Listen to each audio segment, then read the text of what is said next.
কাদিসকে ৩-০ ব্যবধানে হারিয়ে রিয়াল মাদ্রিদের লিগ শিরোপা নিশ্চিত ছিল আগেই। শুধু অপেক্ষায় ছিল চিরপ্রতিদ্বন্দ্বী বার্সেলোনার পয়েন্ট হারানোর। স্প্যানিশ লা লিগায় শনিবার রাতে জিরোনার বিপক্ষে বার্সার ৪-২ গোলের হারে ৩৬তম লিগ শিরোপা জয় করেছে রিয়াল মাদ্রিদ। এই তালিকায় দ্বিতীয় স্থানে থাকা বার্সেলোনার শিরোপা ২৭টি। জিরোনার ঘরে মাঠে আন্দ্রেয়াস ক্রিস্টেনসেন ও রবার্ট লেভানদোভস্কির গোলে দুইবারে এগিয়ে গিয়েও শেষ পর্যন্ত বড় হার দেখেছে বার্সা। ক্রিস্টিয়ান পোর্তু জিরোনার পক্ষে জোড়া গোল করেন। এছাড়া আর্তেম দোভিয়াক ও মিগুয়েল গুতিয়েরেস বাকি ২ গোল করেন। রিয়ালের শিরোপা নিশ্চিত করা জয়টি জিরোনাকে পয়েন্ট তালিকা ২-এ উঠিয়ে এনেছে। ৩৪ ম্যাচে দলটির পয়েন্ট ৭৪। প্রথমবারের মতো চ্যাম্পিয়ন্স লিগে খেলাও নিশ্চিত করেছে জিরোনা। সমান ম্যাচে চ্যাম্পিয়ন রিয়ালের পয়েন্ট ৮৭।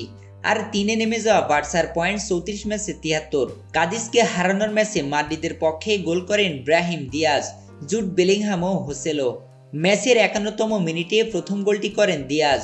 ৬৮তম মিনিটে ব্যবধান দ্বিগুণ করেন বেলিংহাম। ৯৩তম মিনিটে হোসেলোর গোলে ৩ পয়েন্ট নিশ্চিত করে রিয়াল মাদ্রিদ। চোখ রাখে বার্সা জিরোনা ম্যাচে, যে ম্যাচের শেষ বাঁশি বাজার পর উৎসবের নগরীতে পরিণত হয় মাদ্রিদ। রেকর্ড ৩৬তম লিগ শিরোপা ঘরে তুলল তারা।